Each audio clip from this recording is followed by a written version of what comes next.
Assalamualaikum warahmatullahi wabarakatuh, sahabat Gerami MK semuanya. Di sini bersama saya Zizi yang akan menemani sahabat Gerami semua untuk berbincang-bincang dengan salah satu tamu kita yang sangat spesial, salah satu orang hebat yang akan menemani perbincangan kita pada video kali ini.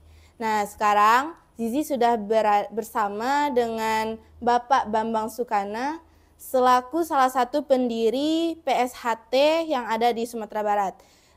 PSHT ini adalah Persaudaraan Setia Hati Trate, betul Bapak? Iya. Oh ya, sebelumnya mungkin Zizi panggilannya apa nih Pak? Panggil aja Kang Mas. Oh, panggil Kang Mas. Oke, sekarang kita bersama dengan Kang Mas Bambang Sukana. Langsung saja ya, kita berbincang sedikit nih. Iya. Kang Mas udah makan belum? Nah, kami baru olahraga tadi. Oh, baru jadi sudah olahraga. Nanti habis olahraga baru kita istirahat. Baru setelah olahraga kita Bareng akan makan. Oke, siap. Nah, mungkin Kang Mas bisa menceritakan apa sih itu PSHT, terus bagaimana sejarah PSHT ini secara umum? Sebelumnya kami kenalkan, nama saya Bambang Sukana. Kebetulan kami asli Jawa. Iya, Jawa. Jadi merantau di Sumatera Barat tahun 90. Merantau di Sumatera Barat tahun 90. Dan kita pengen, karena kita seorang pesilat, pengen mengembangkan ilmu-ilmu bela diri khususnya di pencak silat. Itu adalah warisan leluhur bangsa Indonesia, karena di Sumatera Barat ini adalah gudangnya pencak silat. Benar. Ya, karena gudangnya pencak silat, kami pengen mengembangkan di sini. Ya. Jadi karena kita seorang pesilat, kami pengen mengembangkan di Minang ini, khususnya PSHT. Saya khususnya dari organisasi PSHT yang ada di Madiun, ini pengen masuk di Sumatera Barat, rupanya susah. Ya, Susah. karena susah, kami tidak diizinkan dulu. Kami harus ada sekitar 10 orang untuk anggota. Oh, ada persyaratan juga untuk masuk Kebetulan ke Sumatera Barat ini. saat itu Ketua Umum IPSI-nya Bapak Safri Murad. Kita datangi berkali-kali, beliau belum bisa, harus mengadakan latihan dulu. Setelah tahun 93 kita mengadakan latihan, kebetulan sampai 3 tahun, dari tahun 93 sampai 96 kami baru bisa mencetuskan atau bisa melahirkan seorang warga PSHT. Jadi ada latihannya dulu 70 orang yang ikut, cuman yang sampai ke siswa atau ke siswa putih sampai ke warga itu sampai cuman 10 orang. Melalui banyak seleksi, banyak tahapan, dan persyaratan juga untuk masuk ke Sumatera Barat. Karena mereka juga nggak kuat atau mungkin nggak sanggup karena latihan kami keras. Nah, jadi PSHT itu nggak pandang bulu cewek maupun cowok. Jadi disitulah kami tahun 96 baru diadakan pengesahan warga tingkat 1, itu baru bisa diakui di IPSI Sumatera Barat. Gitu, sampai sekarang gitu. Berarti itu kalau untuk tahapan masuk ke Sumbarnya seperti itu ya, kira-kira ya Kang Mas ya. Oke, jadi lumayan berat juga ya perjuangan dari PSHT ini untuk masuk ke Sumbar. Jadi kalau untuk perkembangannya, awal berdirinya PSHT ini itu di mana ya Kang Mas? Ya, jadi awal PSHT itu di Sumatera Barat berdiri, awalnya ini ada 4 cabang. Bukan 4 cabang, dari 1 cabang Padang itu di Sumatera Barat ada beberapa tempat latihan. Yang pertama di Padang, yang kedua di Lunang Silaut, yang ketiga di Sangir, Solok Sangir, yang keempat di Pasaman, itu ada yang di Kinali. Itu cabang itu kami dulu ada 2 orang sama Kang Mas Mardianto. Itu minggu pertama di Padang, minggu kedua di Lunang Silaut, minggu ketiga di Solok, di Sangir, minggu keempat ke Pasaman, ke Kinali. Jadi keliling terus. Keliling. Kebetulan mereka ada kawan-kawan kita, junior-junior kita yang ada di Jawa, kebetulan datang ke situ. Kita latih di situ, akhirnya berkembang di situ sampai di situ. Berarti kalau di Sumatera Barat ini berdirinya ada di 4 tempat tadi. Iya. Oke. Mungkin kalau untuk teknik pelatihan di perguruan PSHT ini bagaimana Pak, Kang Mas? Teknik kepelatihan di PSHT itu prinsipnya gini, bagi seorang warga PSHT sudah disahkan jadi warga tingkat 1 berhak dan diizinkan untuk melatih. Itu. Jadi kalau siswa belum bisa, karena tingkatan di siswa PSHT itu ada sabuk polos, itu sabuk hitam, yang kedua sabuk jambon, yang ketiga sabuk hijau, yang keempat sabuk putih. Nah, sabuk putih itu masih sabuk putih kecil. Nanti setelah sabuk putih ada penggemblengan kembali untuk kerohaniannya, nantilah baru disahkan jadi warga PSHT. Nah, gitu. Jadi awalnya tadi ada tingkatannya ada apa ya Kang Mas? Sabuk hitam. Sabuk hitam itu sebutannya tadi ada warga. Sabuk polos. Sabuk polos dulu. Terus sabuk jambon, kedua sabuk jambon. Jambon ini kayak mana nih? Sabuk jambon sabuk pink. Oh, sabuk pink. Pink. Wah, ada loh lucu ya, sabuk pink. Sabuk pink. Yang ketiga sabuk hijau. Yang keempat sabuk putih. Yang sama Ananda pakai. Oh, berarti kalau di PSHT ini udah lumayan tinggi ya, sabuk gerabi. Oke. Sabuk putih, habis itu sabuk mori. Jadi kami pengesahan itu sudah disahkan pakai mori. Jangan disalahartikan bahwa mori kita pakai mori itu sabuk itu tidak ada apa-apa. Karena mori itu sebagai pertanda bahwa kita akan mati, kita sudah siap di situ. Intinya PSHT cuma di situ. Iya. Keren juga ya. Tadi ada sabuk putih, ada sabuk jambon apa? Jambon, ya. Ada sabuk pink. Oke. Terus nih, Kang Mas, kan tadi kalau setahu Zizi dan Zizi dengar-dengar juga ya, PSHT ini awal mulanya itu di Jawa, benar kan? Di Jawa. Terus tadi Kang Mas bilang sudah mulai masuk ke Sumatera Barat. Nah, ada nggak kaitannya antara silat Minang dan juga antara PSHT? Apakah ada kaitannya atau ada hubungannya atau ada nggak percampurannya gitu? Soalnya kan secara tadi berdirinya kan di Jawa. Iya, gitu. Ya jadi gini, Nanda, kita jelaskan sedikit bahwa PSHT itu perguruan yang asal mulanya itu dari pendiri kita Ki Ageng Surodiwiryo. Ki Ageng Surodiwiryo itu dulu sebagai pekerja atau anggota pemerintahan Belanda. Jadi mereka sempat ditugaskan ke Jakarta, di Bandung, mereka berguru atau belajar silat-silat yang ada di Cimande atau yang lainnya di situ di Jawa Barat.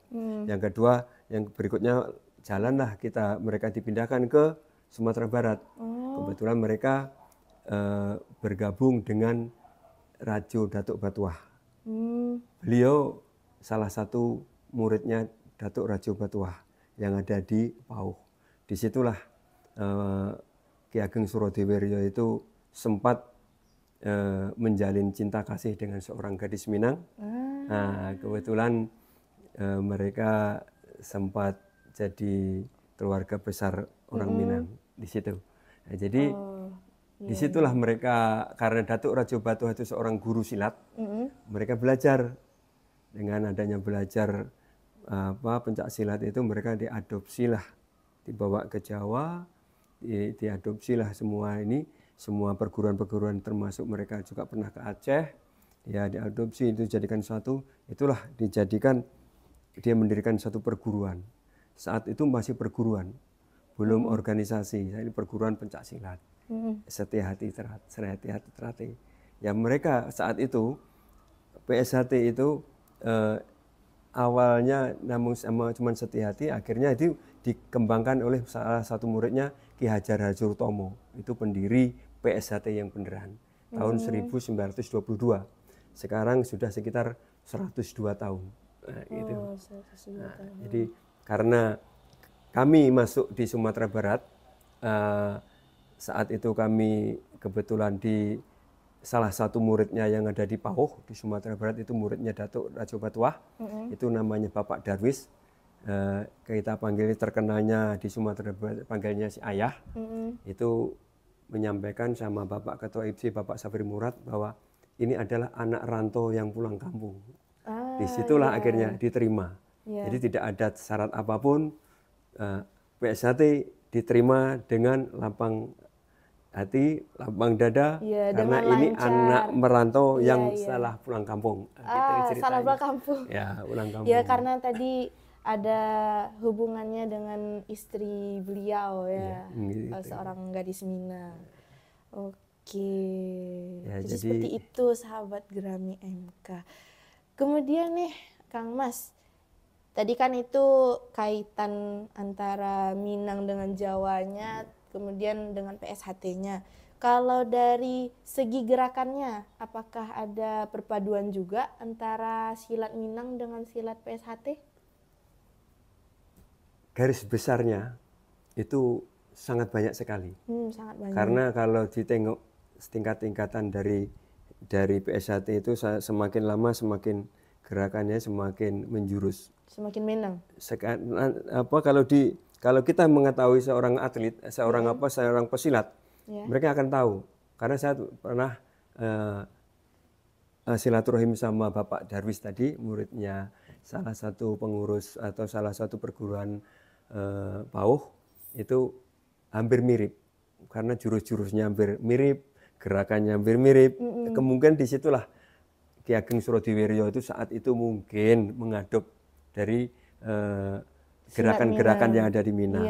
Satu lagi gerakan Minang itu kan tidak ada unsur tidak unsur yang tinggi, unsurnya rendah semua. Karena begitu gerakan habis patah semua gitu. Kalau silat Minang ya Jadi gerakan semua rata-rata mengadop banyak sekitar 50% lebih dari Minang. Iya.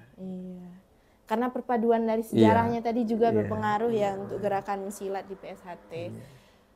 Nah, mungkin kalau dari perguruan Kang Mas sendiri sudah berjalan berapa tahun nih Kang Mas? Yang ada kalau di perguruan Kang Mas di mana? Di PSHT di Jawa Timur, khususnya itu di Indonesia. Ini sudah mulai dari makanya khusus PSHT sendiri itu tahun 1922. Sudah 102 tahun. Iya, sudah 102 tahun. Itu yang PSHT-nya. Yang sebelumnya Ki Ageng Surodiwiryo itu sudah sekitar tahun 1800-an nggak salah ya, atau 1903-an lah mulai PSA silat itu dibentuk sama beliau. Aja gitu. Kalau dari perguruan Kang Mas sendiri gimana?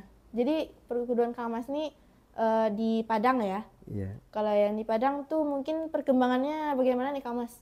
Ya, saat ini karena sudah tidak terhitung kembali.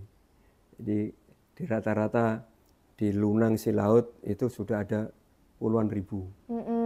Di Lunang di Pasaman di Kinali sudah puluhan ribu juga. Yang sekarang sudah berkembang. Si Sumatera Barat keseluruhnya. Ya sekarang yang ada di pesisir selatan ada di Damasraya ada juga, di Solok ada, di Bukit Tinggi ada. Nah, jadi Payakumbuh juga ada, di Bukit Tinggi di Padang Panjang ini ada juga. Nah, Padang Panjang ada juga, terus di Pasaman ada. Jadi Sumatera Barat rata-rata setiap kabupaten sudah ada semua. Jadi pengembangan atau perkembangan yang ada di Sumatera sangat pesat. Kebetulan kita di Minang ini karena sudah diterima, pesilat-pesilat kita bisa kompak dengan perguruan-perguruan yang lain. Tidak ada rasa permusuhan. Karena di kita PSHT, satu darah lah ya. Satu PSHT itu. Ya, satu PSHT, satu persaudaraan, satu darah, satu silaturahmi. Ya. Kemudian nih untuk prestasi dari perguruan Kang Mas atau boleh dari prestasi di tingkat Sumbar atau perguruan di PSHT di Sumbar apa aja nih Kang Mas? Ya kami dulu mulai tahun 93 itu baru sabuk Jambon sudah berani saya turunkan. Jadi saat itu dari awal kami menurunkan itu di Semen Padang Cup. Belum berhasil karena baru 3 bulan kami berdiri sudah berani kita turun. Iya. Itu berani banget loh. Berani ya, 3 Berani bulan. banget, ya. Ya, jadi karena kita latih dengan kontinu, dengan maksudnya dia dengan semangat beliau, akhirnya dia meskipun belum mencapai satu prestasi yang lebih tinggi, tapi sudah bisa ini loh pertandingan seperti ini. Gitu. Iya. Beliau juga akhirnya satu tahun berikutnya sempat mewakili Porda Sumatera Barat. Gitu. Sampai sekarang sudah mulai di Pasaman sudah ada. Sekarang Pasaman itu malah yang menguasai pencaksilat malah PSHT ya, di situ. Pesisir selatan sudah mulai juga. Jadi di Lunang itu sudah mulai gitu. Disitulah mulai pengembangan di situ mulai dia akan bergabung dengan IPSI daerah setempat. Gitu. Berarti udah lumayan banyak juga ya prestasinya. Ya, amin. Terus kayak tadi tuh dari di Sabuk Jambon aja udah ada yang berani turun. Itu tibanya kita untuk membuka mata dari si atlet ini, bener ya Kang Mas ya. Kalau gini loh pertandingan gitu kan. Jadi dengan itu nanti ada motivasi untuk atlet-atlet tersebut nanti untuk kedepannya lebih serius lagi dalam berlatih. Terus nih Kang Mas, kabarnya ada tokoh-tokoh yang dari PSHT itu seperti almarhum pelawak Basuki. Benar tuh Kang Mas? Almarhum Basuki itu seangkatan dengan saya kalau nggak salah. Jadi kalau nggak salah dia angkatan tahun 86. 86. Ya. Mungkin ada lagi tokoh-tokoh yang lain Kang Mas? Seperti Bapak mantan presiden kita. Mantan presiden yang mana nih? Bapak Jokowi. Bapak Jokowi itu juga PSHT. Ikut latihan PSHT. PSHT juga. Nah, sekarang mungkin ada Bapak Ibas, bapaknya anak dari Bapak Presiden yang ke berapa itu Bapak SBY itu juga ikut. Ini malah sekarang itu pada para jenderal-jenderal itu sudah banyak yang jadi juga. Orang PSHT ini jadi gitu. Gila nih. Dari kepolisian ada, dari TNI ada. Soalnya sekarang ada Wakapolres Padang sekarang Bapak Ruli juga orang PSHT juga. Ya, gitu. Wakapolres Padang loh. Nah, Bapak Ruli. Ya, itu Bapak Ruli. Bapak mantan presiden juga. Pelawak Basuki juga. Basuki ada juga gitu. Yang itu pesilat mungkin yang dulu yang pelawak-pelawak yang lain tuh ikut semua rata-rata itu karena Basuki tadi ngikutin. Gitu, ya. Ajakan dari Basuki ya? Almarhum ya? Almarhum Basuki. Iya. Gitu. Nah, Zizi penasaran nih Kang Mas. Kan Zizi nih Gen Z ya, tahun 2000-an, udah 2024 sekarang. Terus Kang Mas nih yang udah dari tahun 1900-an gitu kan. Nah, apa sih beda latihan pada zaman dulu terus zaman sekarang tuh apa bedanya Kang Mas? Kalau latihan zaman dulu zaman sekarang bedanya jauh. 180 derajat. 180 derajat. Jadi beda jauh banget. Karena apa? Saat sekarang ini latihan PSHT itu kena pukul sedikit sudah merasa sakit. Disuruh jungkir balik atau roll orang PSHT roll gitu.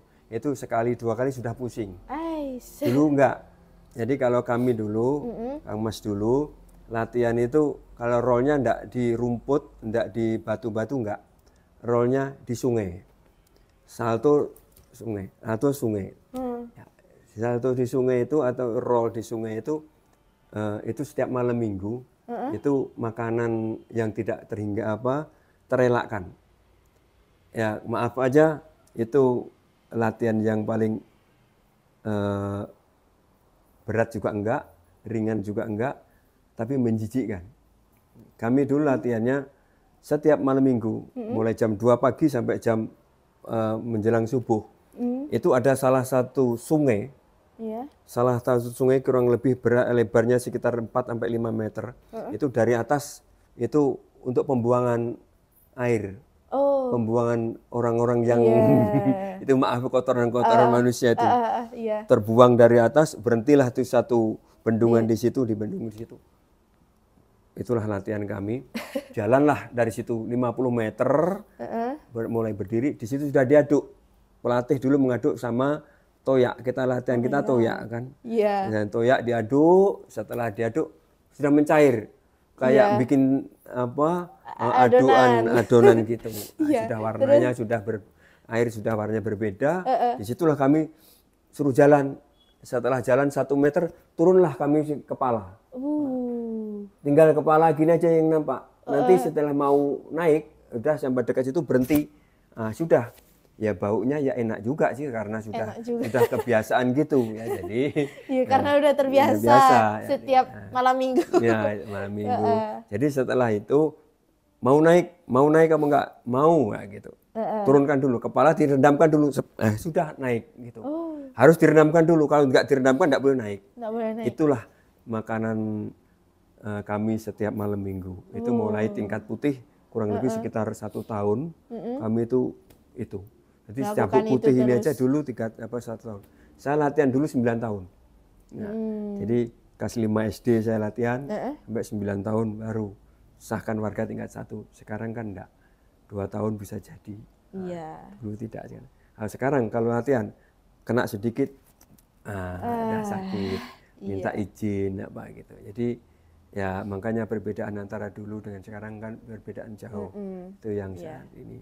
Jadi kalau dulu sudah orang tua menyerahkan di PSAT ya sudah tanggung jawab sepenuhnya. Mau diapakan gitu. Anaknya bebas gitu ya. Jadi ya alhamdulillah kami dulu juga enggak ada sakit juga enggak, tapi ya gimana lagi, memang harus dijalani seperti itu. Pengen kita mengembangkan ilmu ekstra itu. Gitu. Tapi hasil dari latihan yang keras tadi kan kelihatan nih seperti Kang Mas kita sekarang ini gitu kan. Oke, mungkin ada nggak Kang Mas sasaran mematikan mungkin yang diajarkan di PSHT gitu? Ya, jadi gini, kalau dari siswa sampai ke tingkat 1 itu sasaran-sasaran ibaratnya PSHT itu kalau catur itu sebagai pionnya. Sebagai pion itu diadu aja semua, untuk beradu aja semua. Itu sasarannya itu. Tapi kalau untuk mulai sasaran-sasaran yang berikutnya untuk mematikan atau untuk menyelesaikan satu permasalahan atau lawan itu di rata-rata kita ngadep, karena tadi saya sampaikan tadi dengan adopsi silat Minang. Di situ tingkat-tingkat 2 itu sudah di situ muncul semua. Nah, jadi kalau tingkat 3 nanti kami walau alam ya sebelum sampai di situ. Kayak gitu. Jadi gitu. Jadi sudah mencapai jenjang ke berikutnya gitu. Jadi sasaran-sasaran sebetulnya prinsipnya bukan PSHT aja ya. Prinsipnya silat itu kan cuma 1 jengkal kalau dipikir, ya kan? 1 jengkal. 1 jengkal itu sasaran yang utama untuk mematikan seorang lawan, cuma 1 jengkal. Kenapa 1 jengkal? Itu kan ini kan 1 mata. Yang kedua apa? Ini leher. Yang ketiga apa? Ulu hati. Coba, ini ke leher. Terus ulu hati. Ini ke ulu hati. Ulu hati ke kemaluan. Ini 1 jengkal. Sasaran itulah yang akan mematikan. Bukan di PSHT ya. Saya kira orang Minang pasti tahu semua. Iya kan. Kan Anda pulang ke Minang pasti tahu. Iya. Karena silat pasti sasaran itu. Gitu. Itu yang khusus untuk mematikan. Tapi untuk melumpuhkan rata-rata tangan, kaki itu untuk melumpuhkan. Gitu. Ya. Gitu. Oke, sip. Oke, mungkin sekian dulu ya perbincangan kita dengan Kang Mas Bambang Sungkana. Mungkin untuk terakhir nih Kang Mas, bisa dikasih kesan-pesan dan mungkin juga di mana nih kalau sahabat Gerami mau ikut bergabung juga dengan perguruan PSHT yang kalau yang mau ketemu dengan Kang Mas Bambang kita, Kang Masnya berlatih di mana gitu kan. Ya, jadi kebetulan saat ini saya sendiri yang melatih di komplek kami, di komplek perumahan Giri Permai di Padang. Nah, di situ kami membuka latihan bebas, siapapun bisa masuk. Kami tidak membatasi umur, tidak membatasi jenis kelamin, tidak membatasi. Yang penting siapapun boleh, saya silakan. Soalnya saat ini sudah banyak sekitar yang masih aktif sama yang sudah jadi warga pun sudah banyak. Nah, jadi disitulah PSHT yang saat ini saya kembangkan khususnya di Padang. Itu. Oke, mungkin kesan-pesan dari Kang Mas nih untuk sahabat Gerami MK kita yang lagi nonton, mungkin untuk lebih semangat lagi berlatih bela diri, atau ayo dong masuk bela diri biar apa gitu. Boleh silakan Kang Mas. Jadi saudara-saudara khususnya kawula muda, anak-anak, adik-adik, tua maupun muda, putra maupun putri, marilah kita berlatih silat, karena silat adalah warisan leluhur bangsa Indonesia. Jangan ditinggalkan, karena kita mempelajari pencak silat bukan untuk menang-menangan, untuk mencari musuh, karena pencak silat adalah untuk menjaga diri kita, agar kita sehat jasmani rohani. Karena apa? Tujuan di pencak silat adalah mendidik manusia yang berbudi luhur, tahu benar dan salah. Terima kasih. Oke, keren banget nih pesan dari Kang Mas. Untuk sahabat Gerami MK semua bisa terapkan juga. Oke, terima kasih banyak Kang Mas atas waktunya sudah berbincang-bincang dengan Zizi dan juga sahabat Gerami MK. Mungkin nih untuk terakhir dan penutup kita, Zizi pengen minta nih Kang Mas untuk memperagakan sedikit jurus dari PSHT. Boleh Kang Mas? Boleh. Oke. Tapi sudah tua ini nggak apa-apa? Nggak apa-apa. Kan sudah tua tapi tetap mantap. Oke. Mungkin sekian dulu sahabat Gerami MK. Nah, setelah ini kita akan menyaksikan peragaan jurus dari Kang Mas Bambang. Mungkin Zizi sebagai pembawa perbincangan kita pada video kali ini mohon undur diri. Terima kasih. Assalamualaikum warahmatullahi wabarakatuh. Waalaikumsalam warahmatullahi wabarakatuh.